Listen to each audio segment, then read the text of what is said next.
Paz de Cristo, pessoal, tudo bem? Pessoal, deixa eu dar uma palavra aqui sobre essa questão do coronavírus, né? Ou mais conhecido como Covid-19, né? Sobre a questão do nosso posicionamento como igreja. E a gente não pode, queridos, pegar carona com todo e quanto é tipo de informação que a gente ouve, né? Até porque a igreja, né, a igreja de Jesus, que é a coluna e firmeza da verdade, deve sempre estar marcando posicionamento em toda e qualquer situação que se levante. A igreja de Jesus marcou posição no passado, marcou posição nas épocas outrora, deve marcar posição no presente e sempre vai marcar posição, porque nós somos a igreja do Deus vivo. Então, uma palavra sobre essa questão de fechar igrejas, não cultuar mais Deus, né?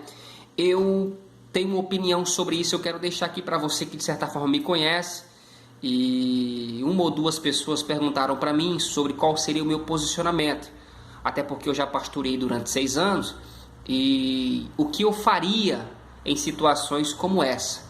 Até porque, logo de início, eu quero dizer que não estamos em uma situação extrema, a ponto de tomarmos posições extremas, como muitos têm feito.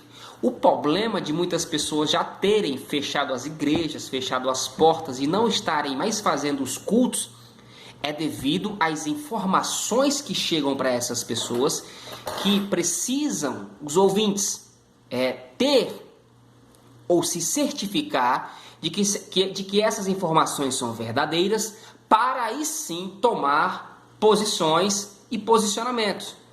Mas as pessoas acabam ficando com aquilo que ouve, não estudam, não buscam informações em fontes confiáveis e acabam entrando em pavor, né? E muitas comunidades já têm fechado as portas.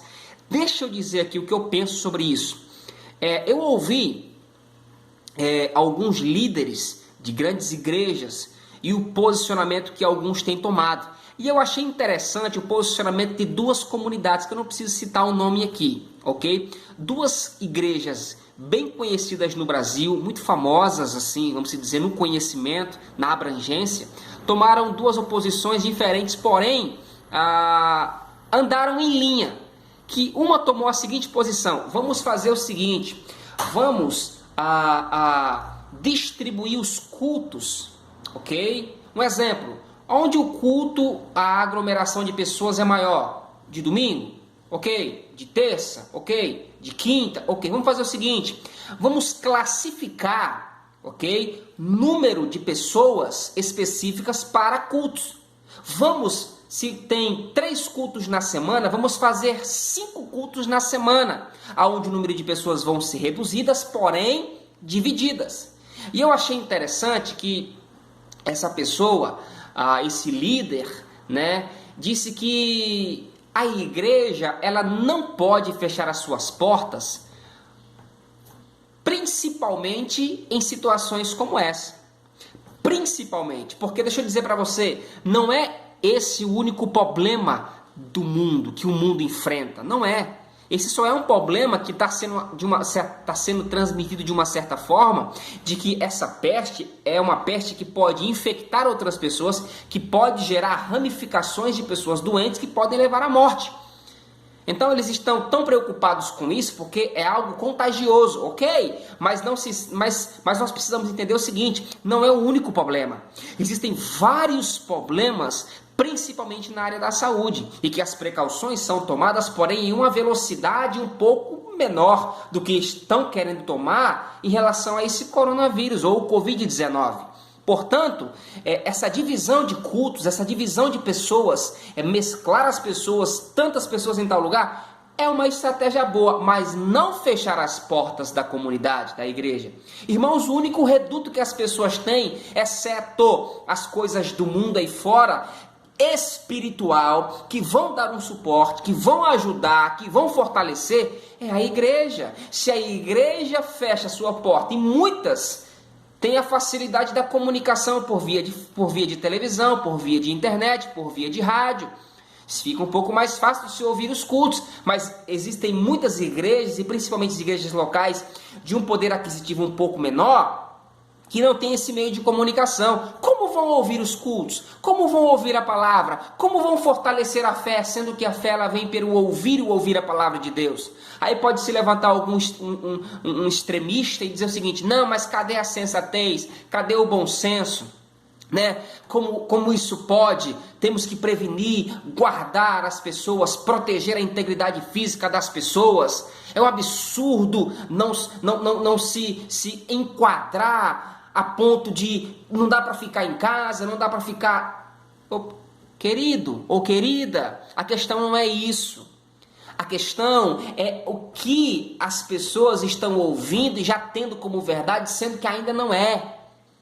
Você está entendendo? Ah, tá alarmosa, tem tantas pessoas já com isso e com aquilo. Sabe que muito coronavírus de pessoas ainda não é manifestado como um fato, mas sim está no campo da mente? A pessoa hoje em dia espirra, está com coronavírus. A pessoa hoje em dia está com dor de cabeça, está com coronavírus. A pessoa hoje em dia dá 1, 2 espirros por causa de uma poeira, está com coronavírus. Muitas pessoas estão doentes por causa daquilo que elas pensam.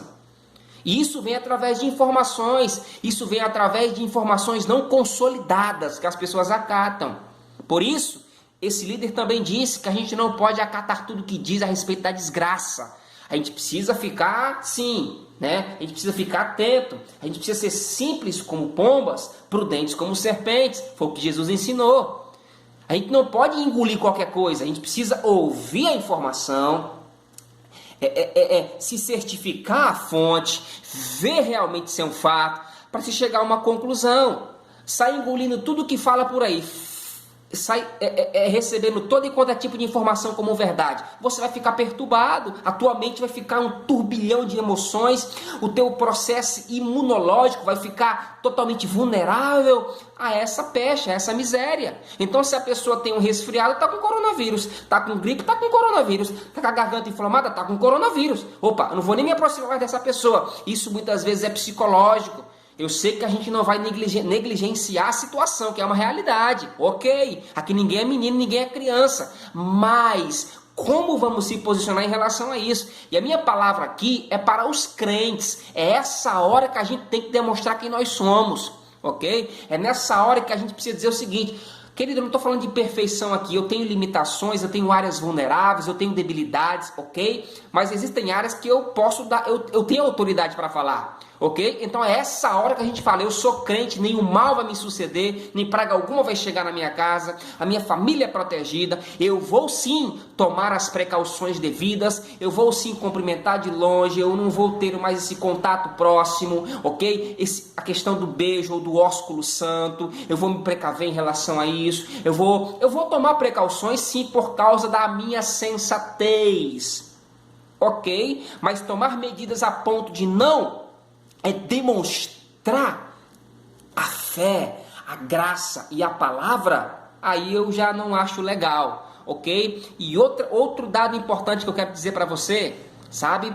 Jesus tem um nome, ok? Esse nome é acima de todo nome.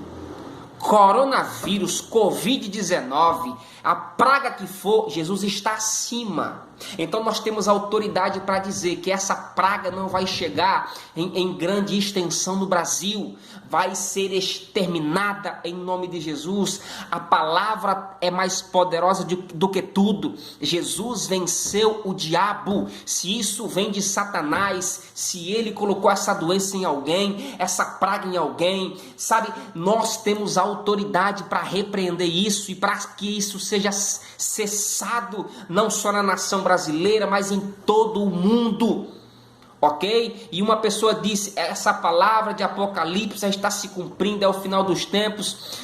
Ok, pode ser o final dos tempos, mas vamos ficar com a questão de que enquanto estamos em um lugar onde não somos vamos dizer assim, que bem vistos, recebidos, somos peregrinos, forasteiros, vamos passar por inúmeras situações, e essa praga, esse vírus, sabe, é o que tem se levantado agora no século 21.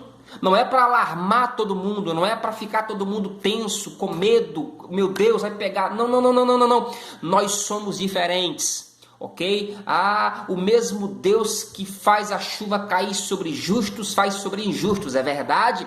O mesmo Deus que abençoa o ímpio, abençoa o crente, é verdade? Só que existe uma diferença aí. Contra a igreja, contra o povo de Deus, aquele que prega a verdade, aquele que é selado pelo Espírito Santo, aquele que nasceu de novo, existe uma graça e uma proteção divina sim, que é diferenciada de outros.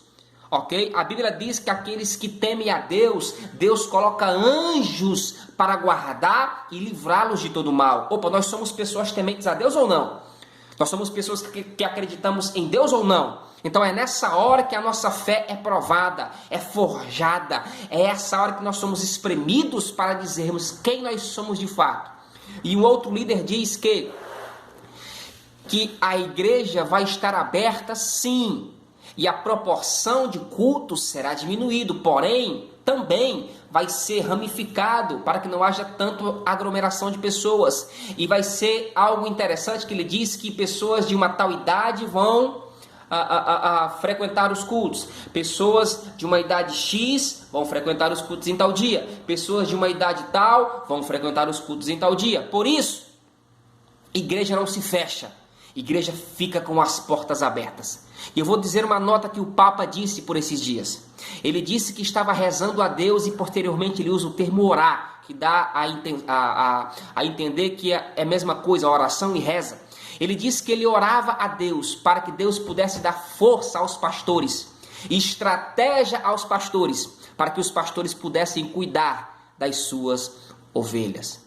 Que palavra sensacional! Dizendo o seguinte: pastor não pode abandonar as suas ovelhas. O pastor tem que estar ali presente em toda e qualquer situação. E se uma se perder, das 100, as 99 estão protegidas pelo cerco, pela pluralidade.